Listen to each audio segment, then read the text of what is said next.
Assalamu alaikum students, how are you? Here is Usama Tahir and you're watching Learn English with Usama Tahir. میں ہوں اسامہ طاہر اور آپ دیکھ رہے ہیں learn English with Usama Tahir. Students, سب سے پہلے تو میں آپ سب لوگوں کو بہت زیادہ مبارکباد دینا چاہتا ہوں کہ آج ہم پیراڈائز لاسٹ بک 1 کو کمپلیٹ کر پائیں گے. آج ہم اسے کمپلیٹ کر لیں گے. آج لاسٹ ویڈیو لیکچر ہے بک 1 کے ٹیکسٹ انالیسس سے ریلیٹڈ. تو میں سب سے پہلے آپ سب لوگوں کو بہت زیادہ مبارکباد دینا چاہتا ہوں کہ ہم یہ کر پائے. بیسکلی انٹرنیٹ پہ کہیں پہ بھی اس طرح سے لائن بائی لائن انالیسس بک 1 کا پورا موجود نہیں تھا، اور میں نے یہ سوچا کہ میں اس پہ کام کروں. لیکن میں یہ کام کی مبارکباد اور اس کا کریڈٹ آپ سب لوگوں کو دینا چاہتا ہوں. اس کی وجہ یہ ہے کہ اگر آپ لوگ اتنی محبت اور کنسرن شو نہ کرتے تو شاید I could have stopped after 200 lines or maybe 250 lines or maybe 300 lines. میں اس طرح سے اس کو پورا، جسے وہ پنجابی میں کہتے ہیں نا، توڑ نہ پچا پاندہ.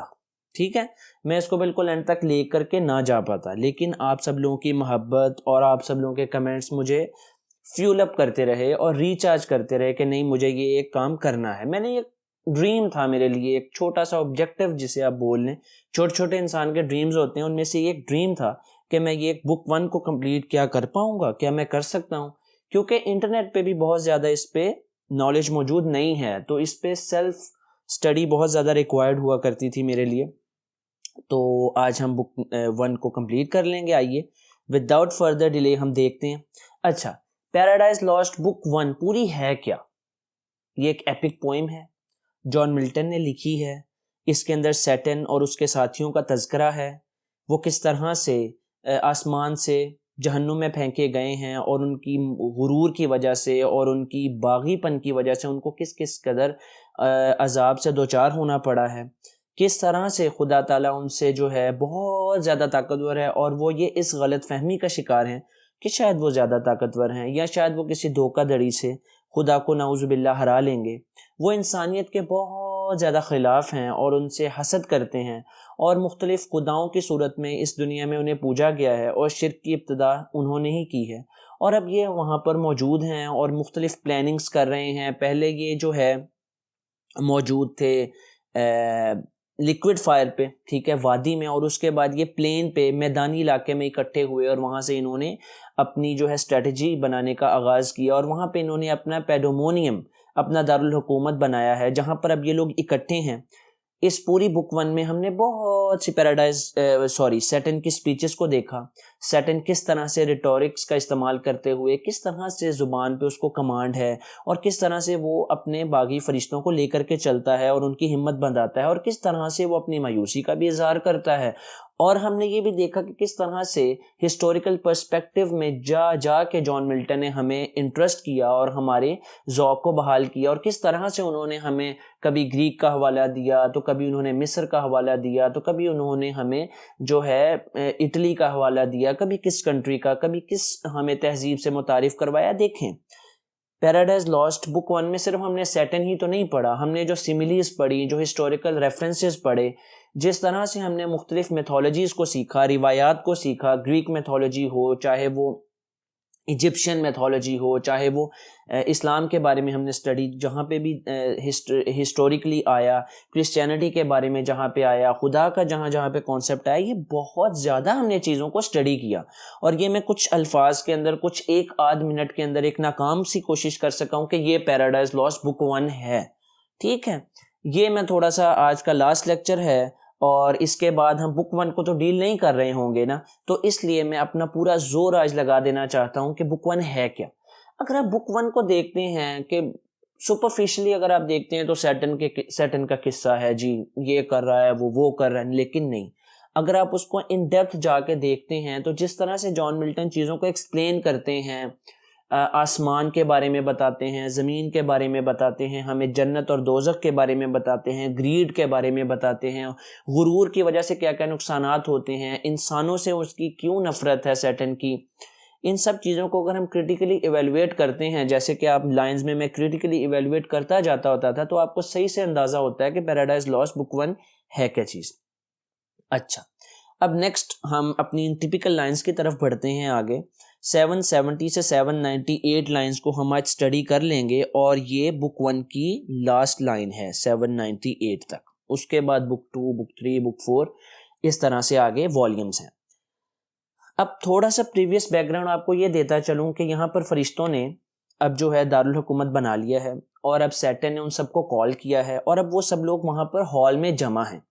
ٹھیک ہے، اور یہاں پر تھوڑا سا پرسپیکٹیو میں یہ دیکھتے چلیں کہ جو فالن اینجلز ہوتے ہیں، جو فرشتے ہوتے ہیں، یہ سپر نیچرل کریچرز ہیں. ٹھیک ہے، تو یہ کسی بھی طرح کی فارم میں اپنے آپ کو ڈھال سکتے ہیں. ویسے تو یہ بہت جائنٹ ہیں، بڑے ہیں، راکشسوں جیسے ہیں، بڑے بڑے جنوں جیسے ہیں، لیکن یہاں پر یہ بالکل ڈوارف کی شکل میں، بونوں کی شکل میں موجود ہیں. اور جان ملٹن کبھی نے جو ہے بونوں سے تشبیہ دیتا ہے. پگمیز جو بونے جو انڈیا میں آئے، یعنی وہ نسل ایسی تھی جن کا قد بہت چھوٹا تھا، تو انہیں پگمیز بولا جاتا تھا.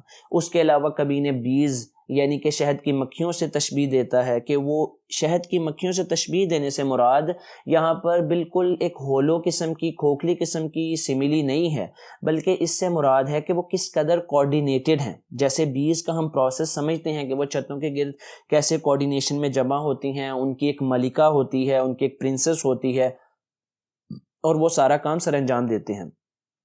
اور آگے پھر کبھی کبھی انہیں جو ہے ان کے چھوٹے قد کی وجہ سے انہیں فیریز، پریوں سے بھی تشبیہ دی گئی ہے، کیونکہ کرسچینٹی میں پریاں بالکل چھوٹی چھوٹی ٹائنی آبجیکٹس ہوتی ہیں، اور خوبصورتی کی علامت ہوتی ہیں، اور کبھی کبھی خوف کی بھی علامت ہوتی ہیں. تو اس طرح سے وہ شیکسپیئر کی مڈ سمر اے مون لائٹ ایسے کر کے ایک پوئم ہے، اس سے بھی جو ہے ریلیٹ کیا جا رہا ہے جان ملٹن کی طرف سے. یہاں پر یہ کچھ سیملیز کا تعارف تھا جو کہ آگے ہم نے اسٹڈی کچھ کر لی ہیں، کچھ کر لیں گے. تو نیکسٹ آگے بڑھتے ہیں. Pour forth their populous youth about the hive. اب یہ انہی شہد کی مکھیوں سے جن کے ساتھ تشبیہ دی گئی ہے نا ان باغی فرشتوں کو، ان کا آگے تذکرہ آ رہا ہے. Pour forth their populous youth about the hive. Hive کہتے ہیں چھتے کو، یا کسی ایسی جگہ اکٹھے ہونا جہاں پہ سب لوگ کسی خاص مقصد کے لیے جمع ہوں. تو یہ اس طرح سے دارالحکومت میں سیٹن کے سامنے جمع ہے جیسے مکھیاں جمع ہو جاتی ہیں چھتے کے گرد گرد ان کلسٹرز، گروہوں میں.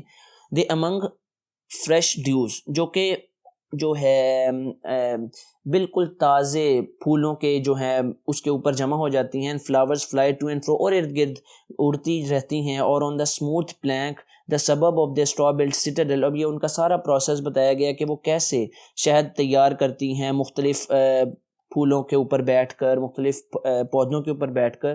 New rubbed with balm expatiate and confer their state affairs. اور پھر اس کام کرنے کے دوران اپنے اسٹیٹ افیئرس کو بھی ڈسکس کرتی ہیں، یعنی کہ ہارمنی کا احساس ان میں رہتا ہے، کیونکہ جب ہم اکٹھے کام کرتے ہیں تو ہم ایک سوسائٹی بن جاتے ہیں. تو اسی طرح وہاں پر جو باغی فرشتے موجود ہیں وہ بھی اس طرح سے بالکل ہارمنی میں موجود ہیں اور ایک خاص مقصد کے لیے جمع ہیں. لیکن یہاں پہ تھوڑا سا آئرونیکل سملی یہ اس لیے ہے، ایک مضحکہ خیز یا ایک طنزیہ سملی اس لیے ہے کیونکہ جو تو شہد کی مکھیاں اکٹھی ہوتی ہیں وہ ایک پاک اور ایک اچھے مقصد کے لیے اکٹھی ہوتی ہیں، خوراک بنانے کے لیے اکٹھی ہوتی ہیں. لیکن یہاں پر جو فرشتے موجود ہیں وہ ایک ڈسٹرکٹیو اور تباہ کن مقصد کے لیے موجود ہیں. تو یہ تھوڑا سا ایک آئرونیکل ٹون کے طور پر ہم دیکھ سکتے ہیں جان ملٹن کو کہ انہوں نے آئرنی کریٹ کی ہے. اچھا، swarmed and were strained till the signal given. اور وہ وہاں پر چلتی رہتی ہیں اور یہ بھی وہاں پر چلتے رہے جب تک کہ انہیں سگنل نہیں دے دیا گیا. اب سگنل کس چیز کا دے دیا گیا ہے، یہ دیکھنے والی اصل بات ہے. Behold a wonder they but now who seemed in bigness to surpass earth's giant sons, now less than smallest dwarf in narrow room throng numberless like that pygmean race. بہت ہی ایزی لائنز ہیں، انہیں اشارہ کیا گیا ہے اور اب وہ بڑے بڑے راکشسوں کی صورت سے نکل کر بالکل چھوٹے اسمالسٹ ڈوارف بن گئے ہیں، یعنی کہ بونوں کی شکل انہوں نے اختیار کر لیا ان باغی فرشتوں نے، کیونکہ جگہ وہاں پر تھوڑی ہے اور ہم یہ جانتے ہیں کہ یہ کسی بھی صورت میں خود کو ڈال سکتے ہیں. ان نیرو روم، اس تنگ کمرے میں، اس تنگ جگہ پہ، تھرونگ جہاں پر انہیں نمبر لیس تعداد میں بھرا گیا ہے، ٹھونسا گیا ہے.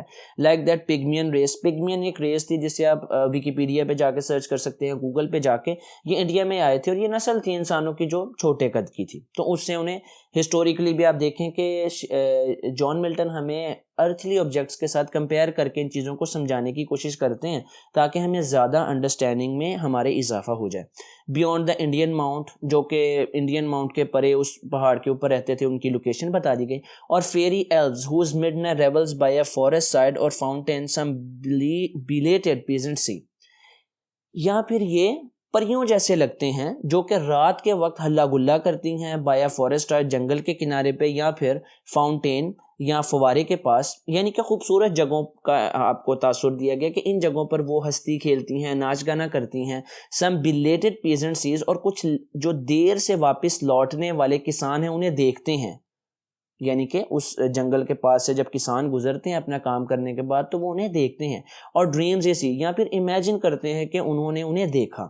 while overhead the moon sits arbitrary and nearer to the earth, اور ان کی اس تمام ایکٹیویٹی کو, سرگرمی کو, یعنی کہ ان پریوں کو دیکھتے ہوئے مون جو چاند ہے وہ بھی اتنا خوش ہوا ہوتا ہے کہ وہ اپنے آربٹ کو چھوڑ کر, انہوں نے آربٹریس لکھا ہے, چھوڑ کے زمین کے اور قریب آ جاتا ہے. یہ بیسیکلی حوالہ ہے شیکسپیئر کی ایک پوئم تھی, اس میں انہوں نے یہ ایسے سیملی دیا تھا کہ وہ چاند جو ہے ان پریوں کو دیکھتے ہوئے مزید نیچے آ جاتا ہے. مڈ سمر نائٹ کر کے ایسے پوئم تھی, میرے ذہن سے نکل گیا ہے اس کا نام. اس طرح سے شیکسپیئر کی پوئم تھی, تو اس میں یہ کہہ لیں کہ آپ ایک اسٹولن سیملی تو نہیں کہہ سکتے لیکن اس جیسا کمپیریزن کریٹ کیا گیا ہے. لیکن یہاں پر جو بات جتنی بھی کی جا رہی ہے وہ باغی فرشتوں کی ہے, تو یہ ایک آئرنی جنریٹ کی جا رہی ہے کہ وہ تو ڈیمنز ہیں اور ان کو کمپیئر جان ملٹن کس سے کریں, خوبصورت چھوٹی چھوٹی ننی ننی پریوں سے جو کسی کو کوئی نقصان نہیں دیتی ہیں. ویلز اور pale course they on their mirth and dance, وہ اپنا اس سرگرمی کو جاری رکھتی ہیں اور ناچتی ہیں. Intent with jocund music charm his ear, اور وہ جو کسان ہے اس کو یہ میوزک بڑا بھلا لگتا ہے. At once with joy and fear, اور وہ بڑا انجوائے کرتا ہے, لطف اندوز ہوتا ہے, اور اس کو تھوڑا تھوڑا نا ڈر بھی ہوتا ہے.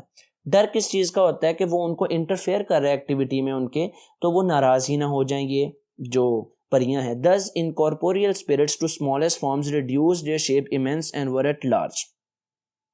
Thus incorporeal spirits to smallest forms reduce their immense and were at large, اور جو بالکل یہ چھوٹی شیپ میں یہ جو ڈیمنز ہیں, باغی فرشتے ہیں, خود کو لے آئے ہیں, اسی بات کو بتا رہے ہیں. Though without number still amidst the whole of that infernal court, اور وہ اس جگہ پر موجود ہیں, but far within and in their dimensions like themselves the greatest several lords and cherubim close recess and sacred conclave sat. اب یہاں پر تھوڑا سا یہ بتایا گیا ہے کہ جو تو عام رینک کے فرشتے ہیں وہ انہوں نے تو اپنے آپ کو چھوٹی فارم میں ڈال لیا ہے, لیکن جو کہ سیرافک رینک اور چیریبم رینک, یہ فرشتوں کی رینکس ہیں, انہوں نے خود کو چھوٹا نہیں کیا ہے. Though without number still amidst the whole of that infernal court, infernal جہنم کی یہ جو کوٹ ہے, but far within and in their own dimensions like themselves. اب جو باقی فرشتے ہیں اعلیٰ رتبے کے, انہوں نے خود کو نہیں بدلا ہے اور وہ یہ اس ہال میں دوسری جگہ پر موجود ہیں, بٹ فار ود ان سے تھوڑا دور موجود ہیں, and in their own dimensions like themselves, اور وہ اپنی ہی ڈائمینشن میں موجود ہیں. The great seraphic lords and cherubim, ٹھیک ہے, یہ ان کے جو 2 رینک کے فرشتے ہیں.